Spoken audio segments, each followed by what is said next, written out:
get these messages from women that are kind of feeling a little stuck and they don't know where to go next or what to do. And it's so easy to hear, follow your heart, follow your passion, but that's so vague. And I just can't stand the whole happiness industrial complex that tells you to go follow your bliss, because what if you're not good at your bliss? You can't sing if you don't have a good voice. It's such a dangerous message to tell people to follow their passion.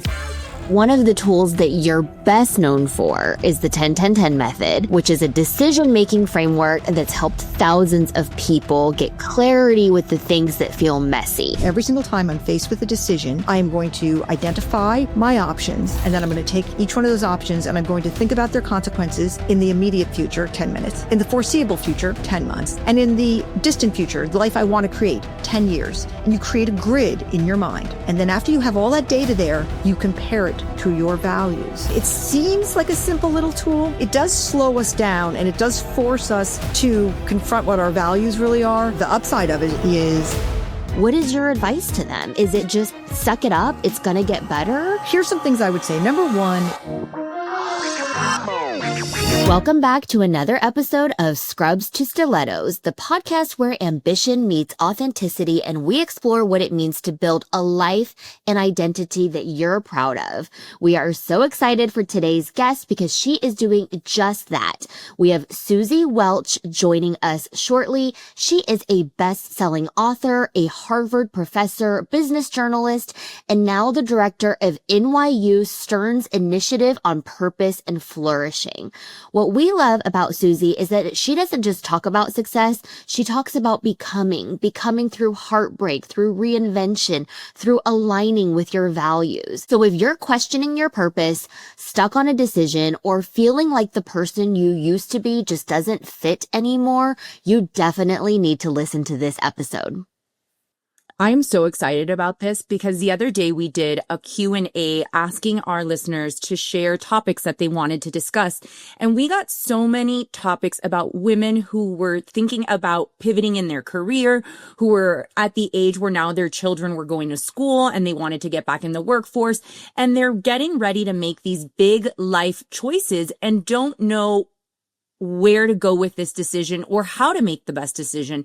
And Suzy's developed a framework to help guide that decision-making process. So I think she's going to be so helpful for all of our followers and listeners. So let's welcome Suzy to the show. Suzy, one of the things that we love most about you is that you've worn so many hats: journalist, business leader, professor, podcast host.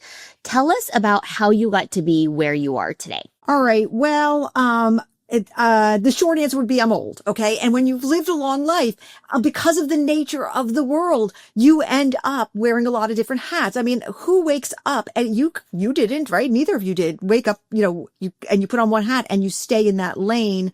And I think also because we're women, we have more nerve and flexibility around reinventing. So the sort of my varied career, which makes perfect sense, of course, in the rearview mirror as it goes, started as a crime reporter in Miami. I went to college, became a crime reporter in Miami. I needed to make money. I knew I could be paid to write. The Miami Herald came looking for reporters, and I said, "Yeah, I'll go."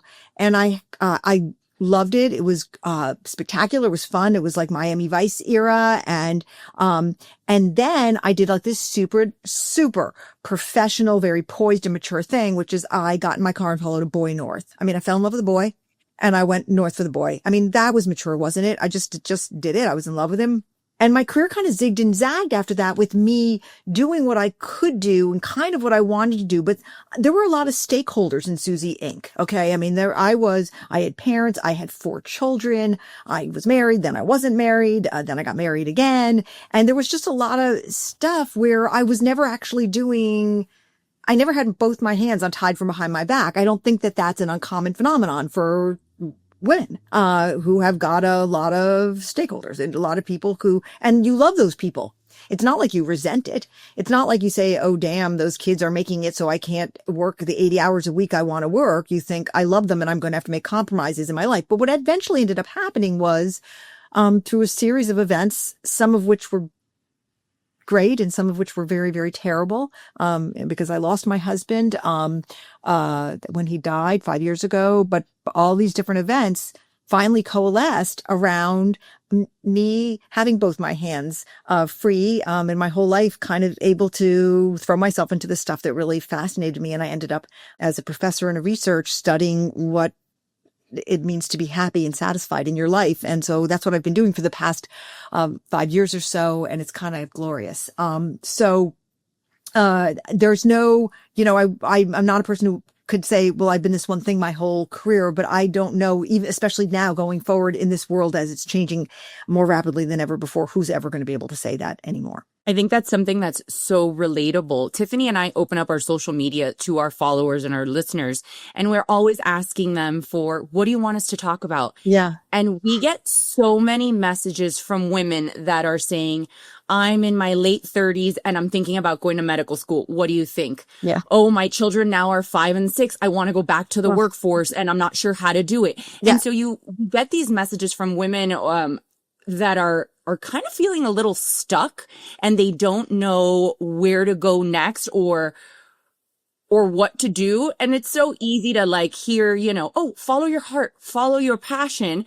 But that's so vague and so like kind of hoo-ha, like, oh yeah, just follow your heart. But what I love about your material, Suzy, is that you give us something that's tangible, right? Like a system, a framework for people to kind of work through this crisis so that they can figure out what the next steps are. Yeah. Look, I just can't stand the whole happiness industrial complex that tells you to go follow your bliss, because what if you're not good at your bliss? What does that even mean? Yeah, right. Well, like, oh, I want to, like, you can't sing if you don't have a good voice. And it's like, I think it's such a dangerous message to tell people to follow their passion. Because, okay, maybe that's true, but if you're bad at it, okay, I hate that woo-woo stuff. And I mean, one of the things that I say to people is, go definitely live your purpose, but let's define it.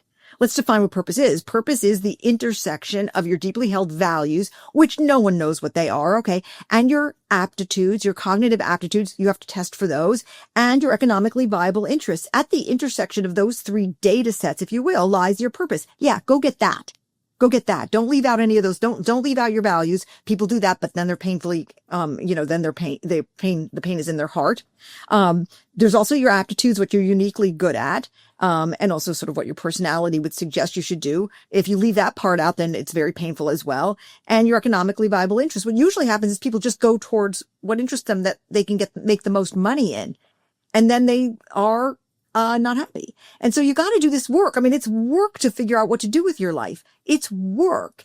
And women have an extra layer of complexity to it that you can't avoid because it's biology, because there are 15 years of your life where your children need you heart, mind, soul, body. They need you everything. They need everything about you. They'll just suck you dry. And I have 4 children. I love them very much, but they suck you dry. And your work need you heart, mind, body, and soul. And I love my work, but it will suck you dry. And you're as a woman, you're sort of biologically got these, it's sort of from ages 25 to 40 or so, where you're having babies, typically in a relationship, and work and your children and your spouse, sometimes your partner, need you, every piece of you. And there's nothing left of you. And what most women do, I did it. We try to do all things for all people all the time at the exact same time. And then we wonder, like, why we drive in our car, sobbing quietly to ourselves, feeling like we're, drained. And we wouldn't trade a thing.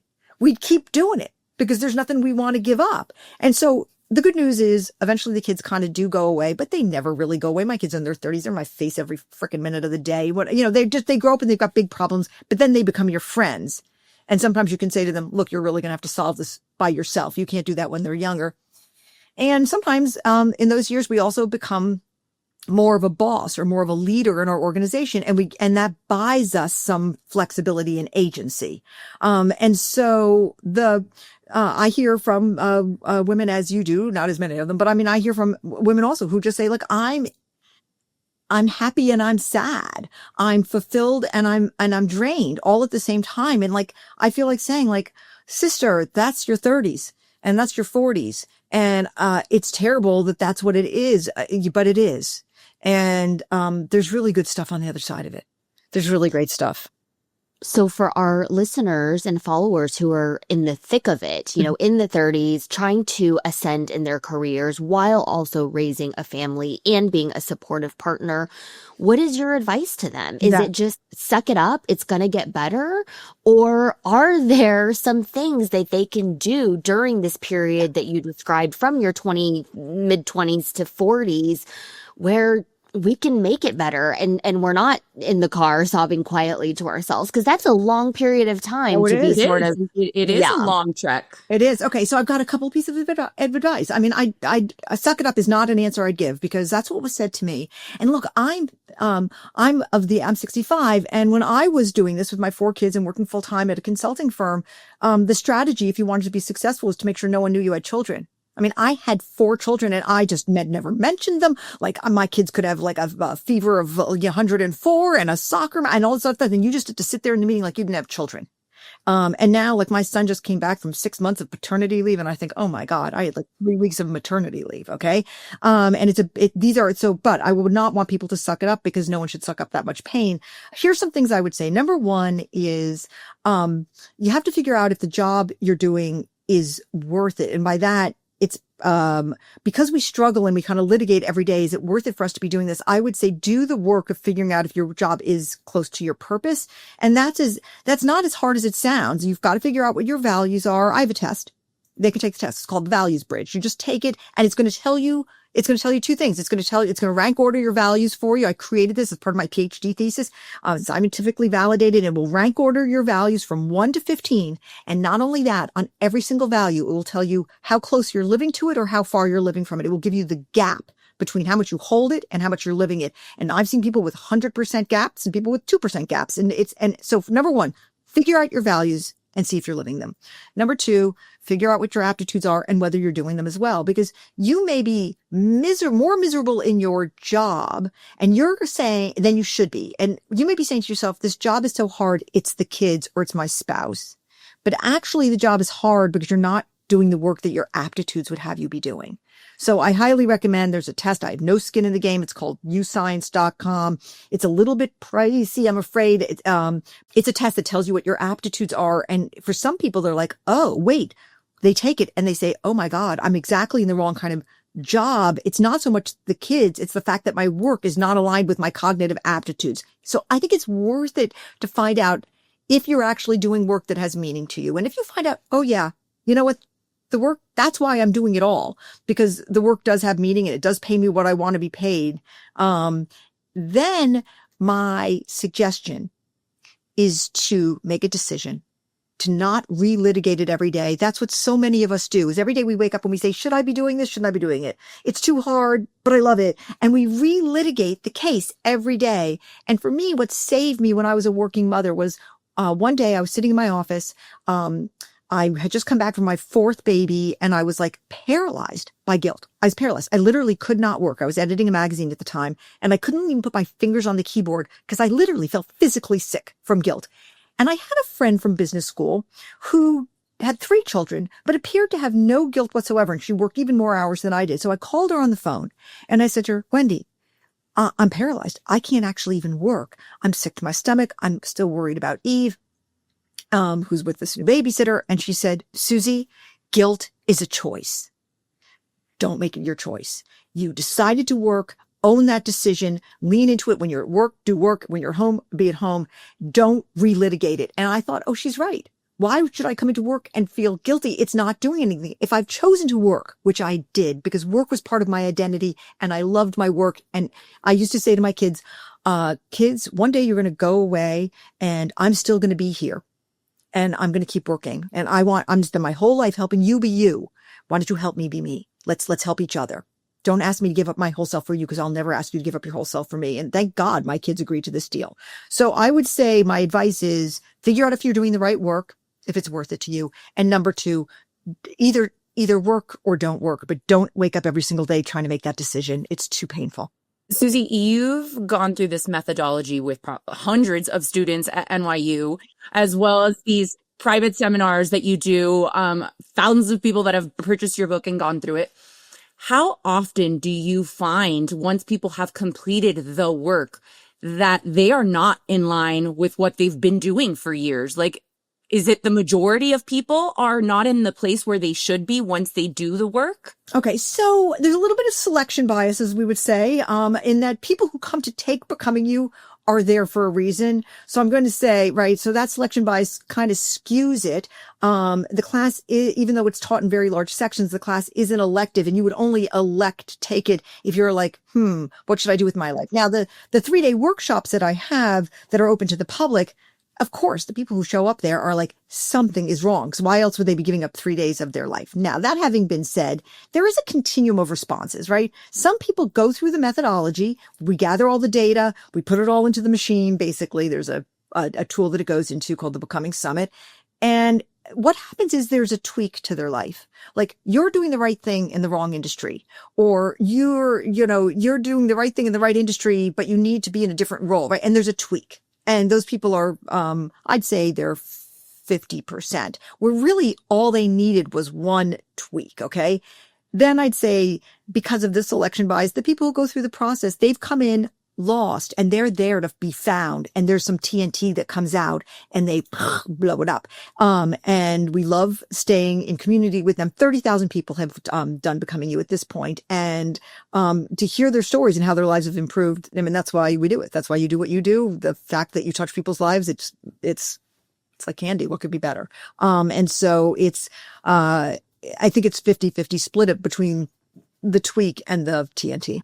Having had 30,000 people go through your program, Suzy, can you give us some examples of what those tweaks are, common recurring themes that are happening in your clients' lives? So when you take, when you take the values bridge, which is the tool that I mentioned, you often find out which value is not, that you hold deeply, but you're not living. So, as an example, one of the values is voice, which is your own creative, authentic self-expression.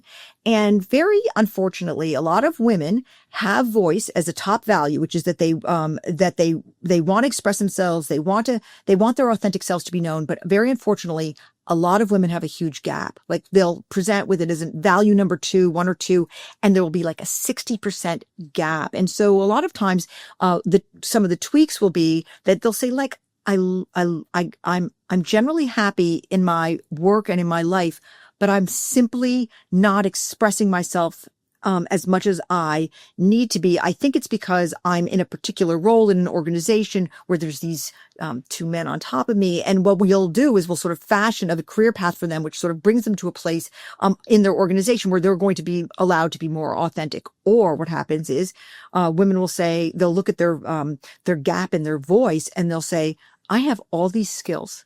I have so many aptitudes. I'm absolutely in the field I want to be in, but my voice is being so silenced. I'm going to go start my own organization. I can do it. I see that I've got the ability to do it. And I want a place where I can really have my voice literally being heard. And so sometimes they just pick it up and they bring it into their, and I've seen unbelievable examples of women who have been given the courage to go take their gifts and do them on their own so that their voice, so their value could be expressed.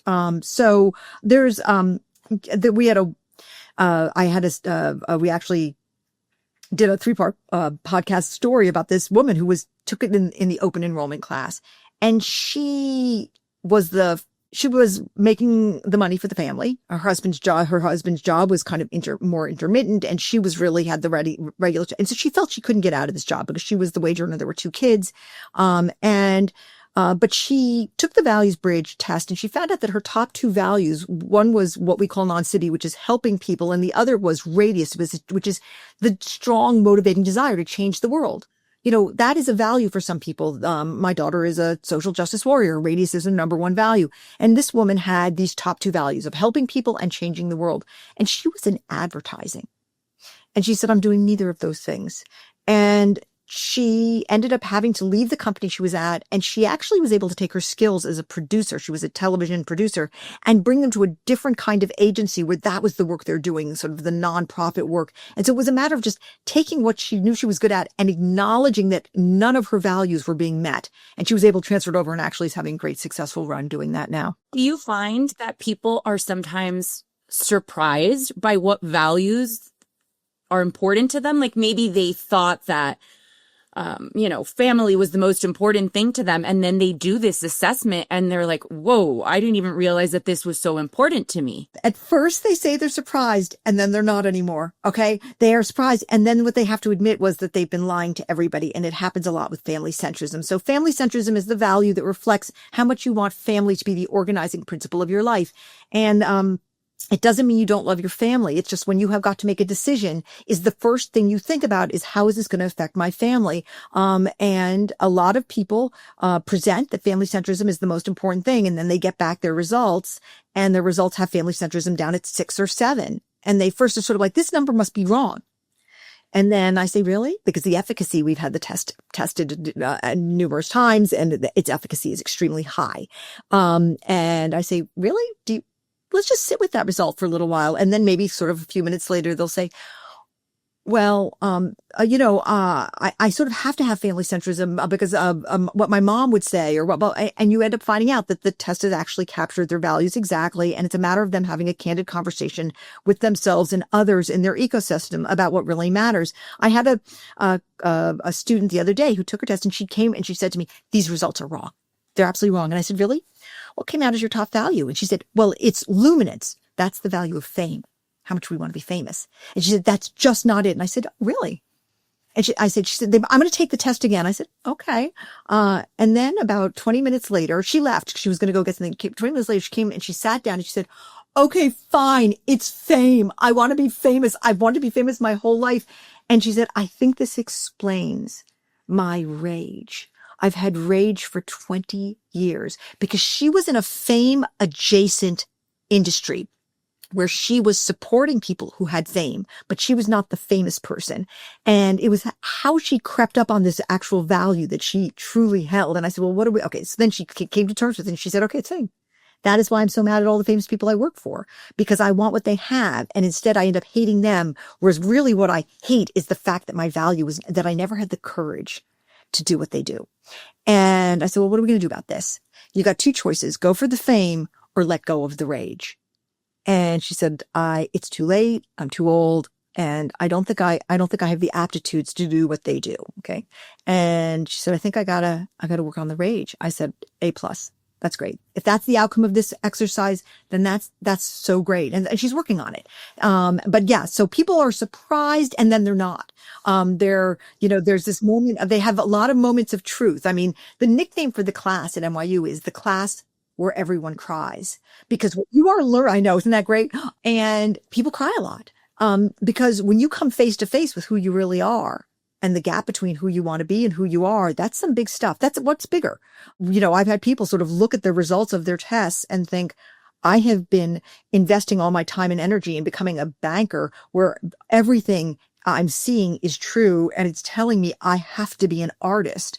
I'm screwed, and they start to cry because the implications are very, very big. They have a lot of conversations to have.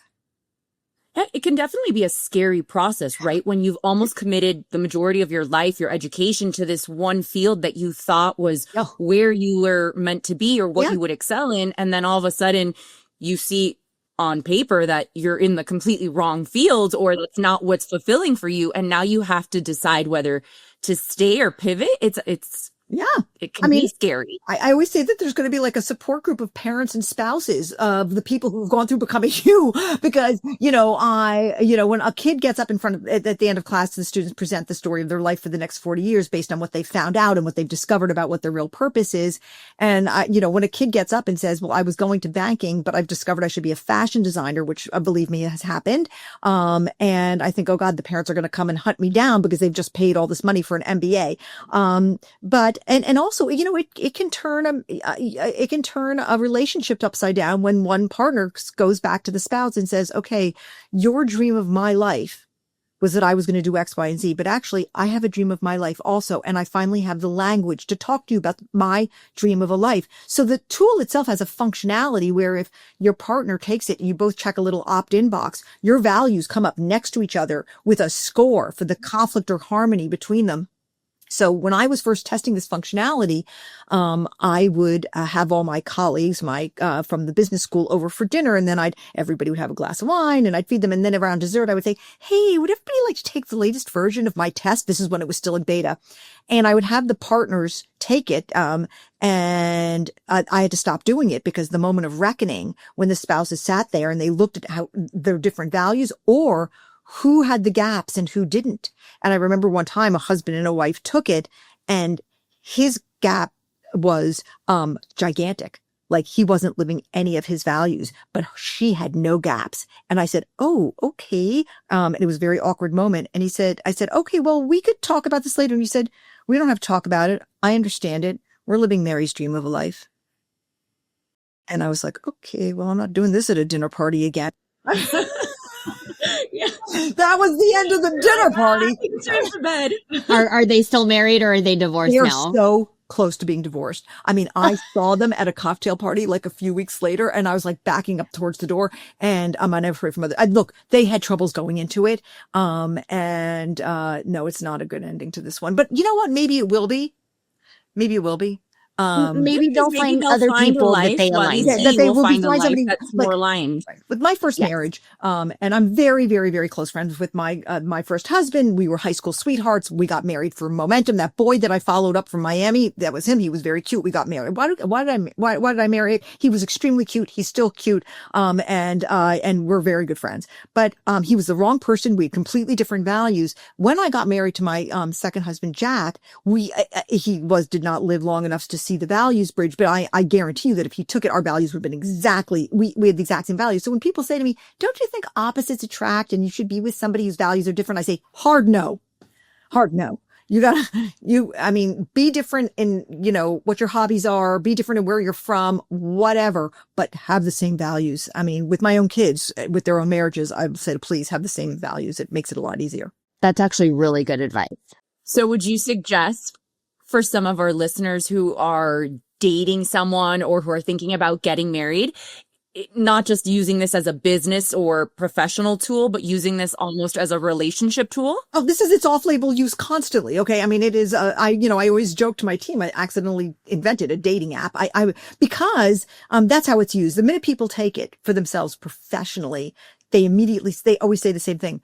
My husband has to take this. My boyfriend has to take this. I mean, it is used all the time. And sort of we call this use of it becoming us, because people take it. And I was talking to somebody in business, and he said, "I'm so interested in taking your test. I'm about to get married." I said, "Oh, well, make sure your fiance takes it."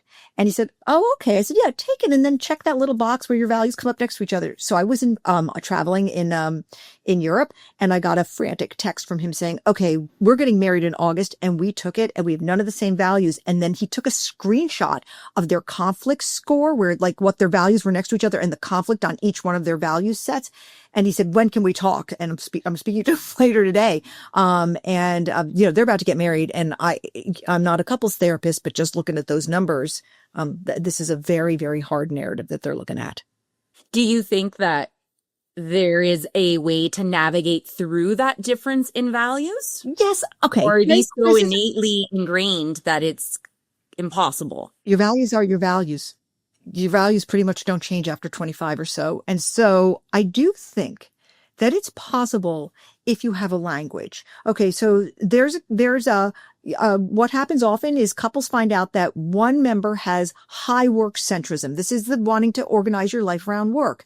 No, if you're not hurting anybody, it's fine. Usually these people are called workaholics. I don't dig that. I rather say they have high work centrism. I have high work centrism. I love work. When I was a little girl, I used to dream about having a briefcase, whatever. I love work, and I have high work centrism. So there can be in a relationship a person with high work centrism and a person with lower work centrism. Work is not how they organize their life. They have other values that matter more.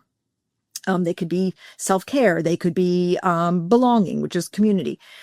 I think you can survive it if you have an explicit agreement in the relationship that you're not going to judge each other's values and that you're going to use a language where you say, look, my high work centrism is on steroids and I need to meet those steroidal needs this weekend.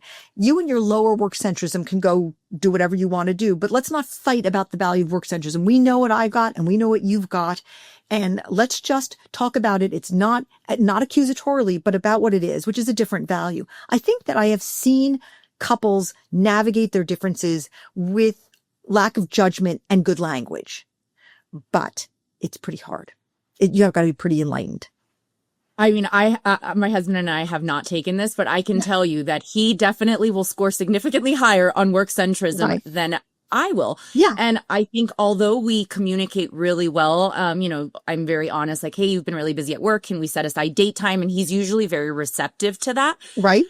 There are times where resentment kicks in because you've been working late at the office, 5 days in a row. I've been putting the kids to bed. I feel like, a little bit neglected. And if you don't communicate or work through it, that resentment will quickly build over the years. And I can see how it can become an issue over time if it's not addressed. If it's not addressed, but you could address it by saying like, okay, your high work centrism, is really clashing at this moment with my lower work centrism. I am having higher family centrism here. And one way to say is like, look, this is the deal we made. We came into this marriage kind of knowing these things about ourselves. And, I don't want to have a gap in my work centrism, just like you don't want to have a gap in your, in your family centrism. And, how do we negotiate it so that we're not angry at each other? We're just understanding that these different values exist and not keep score, because when you start keeping score, then you start feeling like there's a winner or a loser. I mean, and I think one thing that I was determined, when I married Jack, not to screw it up again. I wanted to have a happy marriage. I thought it was a great gift to give my children, but also, divorce is brutal. And I loved him so much and I wanted to make it work. And so we talked a lot at the beginning of our marriage about, now we had similar values. Okay. But we talked a lot about how we could make that happen. And one thing we decided was that there was going to be this third entity in our relationship. There was going to be him, there was going to be me, but then there was going to be this third thing that was the marriage. And that we were never going to put ourselves first. We were always going to put the marriage first. So that every single time we spoke, we would say, well, what's the impact on the marriage? We would never ask what's the impact on you and what's the impact on me. And we would defer always to this thing called the marriage. And man, it works unbelievable. I mean, we never had an unhappy day. I mean, we had many unhappy days towards the end because he was so sick. But I mean, we never had an unhappy marital day. And when people say to you, how'd you do that after 20 years? You were like being with, people who just met, you were so in love. And I said, because we had this policy of deferring to the marriage. And I think what we were doing was every single time there was a values difference, we said, yes, but the marriage, this third entity, wanted us to negotiate around those unshared values. It worked. What can I say? It's quite brilliant, actually. Mm-hmm. We're going to pivot a little. No. One of the tools that you're best known for is the 10-10-10 method, which is a decision-making framework that's helped thousands of people get clarity with the things that feel messy. Yeah. I feel like right now in the current landscape of things, people are unsure. There's a lot of information. There's a lot of misinformation. People take their values assessment. They're like, what am I doing? Mm-hmm. So tell us about the 10-10-10 method for someone who's never heard of it and how they can use that framework to help them make decisions. Oh, I'd love to. So 10-10-10 is 15 years old now. I first wrote about it for Oprah in 2007 or something like that. And what happened was my life was just a epic, you know what. And I had 4 children, like under the age of 10, and I was working full time. And one day, I got invited to give this big speech in Hawaii. And I thought, okay, well, I was living in Boston and I was like, I'm now going to be the one woman who does it all at the same time. And I took 2 of my children with me to give this speech in Hawaii. They both got sick. And it all came to this gigantic crashing ending when I was giving the speech and the children ran down the center aisle of the speech in their hula skirts. I had shoved them into a hula dancing class to warehouse them, and they had a jailbreak and they came running down, and like nobody clapped. Thank God there was no Twitter or cell phones then, because this actually happened in 1996 when this event. And I thought, I can't live like this anymore. I can't live like this. I just am always reactive. And in that moment, that night, I just realized my life, I just was, for somebody who was purportedly smart, I was acting pretty stupid. So I came up with this methodology. It sounds very, very simple when you first hear it. It basically was every single time I'm faced with a decision, I am going to identify my options. And then I'm going to take each one of those options and I'm going to think about their consequences in the immediate future, 10 minutes. In the foreseeable future, 10 months, just proxy. And in the distant future, the life I want to create, 10 years. And you create a grid in your mind. Okay. And then after you have all that data there, you compare it to your values. And that's where 10-10-10 gets a little complicated because you got to know your values. And so, I mean, it was really when I started writing and the book came out and, I'm so grateful to Oprah for her belief and popularization of it, was that, it forces you back to square one, which is what are the values? And one of the great things about the values bridge is now that people don't have to struggle to figure out what their values are. We hide from our values. We run from our values. We don't even know what values are. We think they're virtuous. You can just go test and find out. But 10-10-10 says, okay, you're faced with a very complicating decision. Like I remember one time I was asked to present to the board of the company that I worked for, huge feather in my cap. I was a very young, ambitious woman and they said, come present to the board. But it was at the exact same time that my son was going for his junior black belt in karate. What woman is not faced into an absolutely sort of Solomon-like dilemma like this? And I was like, okay, something fantastic for my career or something that I'll never be able to repeat with this son. And I sat there with a piece of paper in front of me. Now, typically I would have like figured out some kind of cockamamie solution for this where I sort of like got my mother to sit in for the first hour of the, and then I would have run and I would have driven like a maniac through the back street. That sounds exactly like what we would do. That was my life. Like literally driving like a crazy maniac, holding coffee in my hand and like talking on the phone and then trying to get your sister to cover for you. Okay. And instead I sat down with the 10-10-10 idea and I said, okay, here are my options. Speak to the board and don't go to karate, or go to karate and don't speak to the board. And then I looked at in the 10 minutes, somebody was going to be mad at me. And then I looked at in the 10 months, okay, would my son ever get over this? Would my company ever get over it? Were there other things I could do in 10 months to make up for not speaking to the board? And then I looked at the 10-year, the life I wanted to create. And I sort of put in what I thought the consequences would be. Now, luckily, because this was my nature of my work and I was already doing a lot of writing and researching, about values and I understood what values were. I knew what my values were very, very clearly. And I sat there and I compared it. And I remember just the absolute clarity of conviction. I stood up. I went to my boss's office and I said to her, I love this job very much and I very much want to be promoted. And you know, there's nobody who worked harder for this company or has more ambition to run this company than me, but I'm going to the karate meet. And she said, you, Suzy? And I said, I know, you don't very often see me make a decision, for my children, but there's no repeating this. And this is a kid who's at a place in his life where he needs this. There's no substitute for me being there. He has to be able to turn around, whether he gets it or not, and look into my face. I cannot put a substitute there. The babysitter can't do it. My mom can't do it. And I'm going to take the professional hit for it. I understand that. And she shook her head. She was not amused.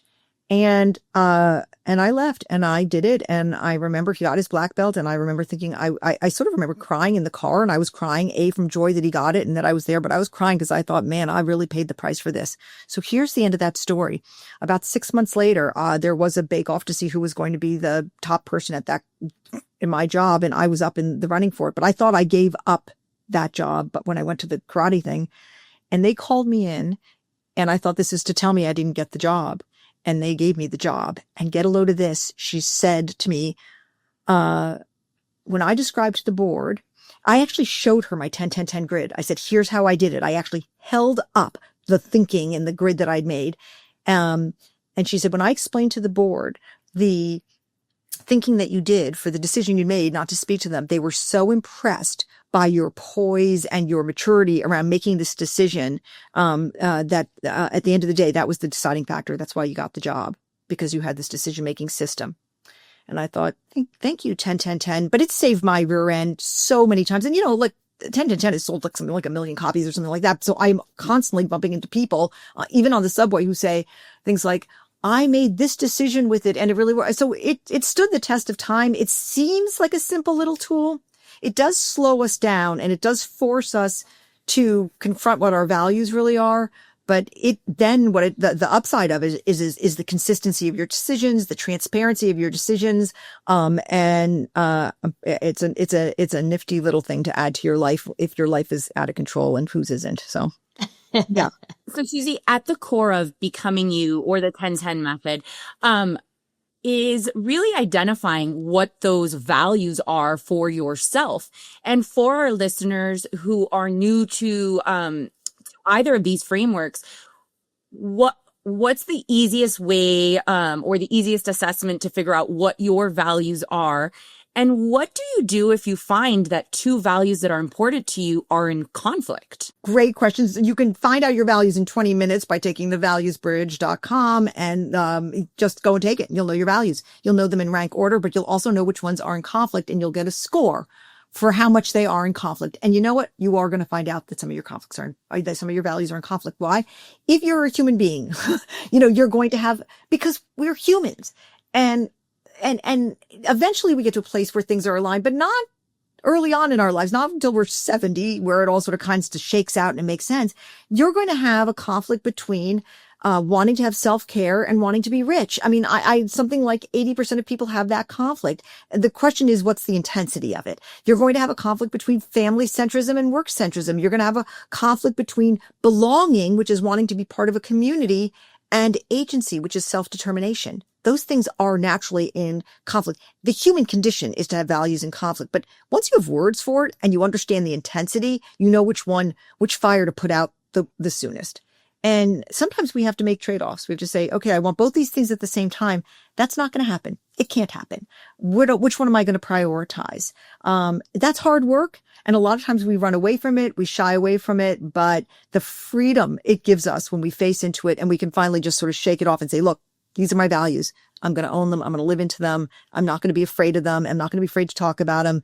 That's like one of the most liberating things you can do in your life. When you talk about values, I'm just thinking about my kids. I mean, you mentioned that you have 4 kids. Might be a deeper philosophical question, but like, where do we imprint our values onto our kids? Or how do kids, like these values, okay, we go to the values bridge, we take the assessment, we get the report. And it's like, where did these values come from? Were they inherited from our parents, from our environment? That's an excellent question. Yeah, it's okay. So this is the nature of my research. So I think about this all the time.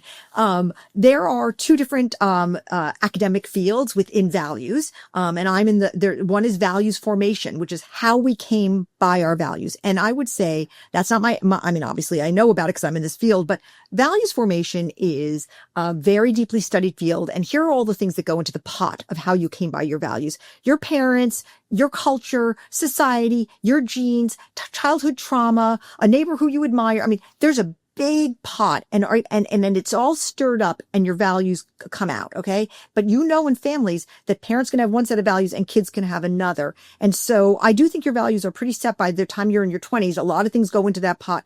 My area of expertise is values expression, which is I take you with the values you got, and my job or my mission is to help you live your values. But I will say this, as parents, one of the hardest things we ever have to do is understand that our kids might have different values than us. What we want to, I think, personal opinion, what we want to imprint on our children are not so much values, because that's a choice, but virtues. Virtues are generally accepted traits that everyone should have more of. Fairness, honesty, integrity, courage, resilience, grit. These are virtues. There's no choice. Everyone should have more. And so when I was raising my kids, I remember thinking to myself, I was working 80 hours a week, and I thought, look, there's only one thing I should care about with my kids, and that's their characters. At the end of the day, I want kids with them when they're adults, they're driving down the highway and they see a pregnant woman with a car that's broken down by the side of the road. I want them to be the one who pulls over and helps that woman. If I have 4 children who've done that, I've done my job. That's all I care about. I don't care where they got to go to school. I don't care like anything. And you know what? It happened. They'd all do that. So I cared a huge amount about character. That's not values. And this is one of the problems with values. People mix them up all the time, and we get and that's when we start accusing people of, you've got bad values or good values. Actually, true values are choices. And so like work centrism is, Either you have a lot of it or a little of it, and people should be allowed to have however much work centrism they want because they've got to live the consequences of it. If you've got low work centrism, then you've got to understand there are consequences of it, which is you may not have unless you've got some inherited wealth, you're going to probably have less affluence. What you may end up finding when you take the test is that you've got very low work centrism and very high affluence. And you got to work that out. Something's got to change. Either you lower your value of affluence. Don't be mad at anybody. That's just the way the world works. And sometimes my students are like, it shouldn't be that way. And I say, yeah, but it is. I didn't invent the world. But usually work goes with money. Maybe your generation is going to be the generation that fixes that, but, that's not fixed yet. But with our kids, look, sometimes it happens that you look at them and you think, how did they get to be so different from me? Like I have very high work centrism. One of my kids, just work does not matter to him, but he's willing to take the consequences of it. Family centrism is his top value. And he and his wife have worked it out where it's just, they understand that there's going to be economic consequences of his lower work centrism. It used to make me frustrated and mad. But then I thought to myself, well, you gotta, drink the Kool-Aid you were selling, Suzy, which is that you can't be judging this. And he understands the consequences and it's his choice. And now if he didn't have honesty or integrity or resilience, I'd be worried. Those are virtues. And I'd really be all over him. So, but it's hard with our kids when we realize they can be different from us. We can't understand it. And it's very rare that our kids are different from us and we say, oh, I'm so glad they're different from me. It's just not human nature. We think, why can't they be more like me? Suzy, I absolutely love your methodology and framework, and I think it's going to resonate with so many of our listeners that are kind of at this midlife transition point. Tell our listeners where they can find you on social media. If they want to take your values test, you already gave us the link. We'll go ahead and we'll add that to the show notes. But let us know if our listeners want more information where they can get that at. Oh, that's so great. Thank you.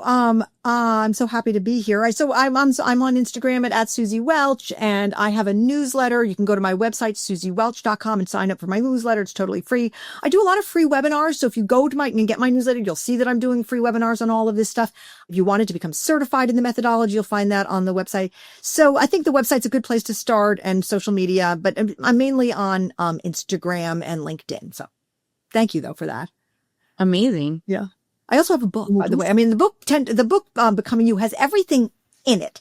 And you can do a lot of the exercises and it explains, all the value stuff. So the book Becoming You is also out there, for sale. Yeah, we all have our homework. Amazing. Well, thank you so much, Suzy. Okay, we're all running to the values bridge after this. I am. I'm like, I'm going to do it with Anthony. I was like, what's the website again? Yes. Thank you I'll probably so much, be sending Suzy. you an email, Suzy. All right. No, I'm happy to talk to you after. I mean, if you don't understand it, please hit me up. I'd love to talk to you about it. Thanks again for coming on, Suzy. It was great to be here. Thank you so much.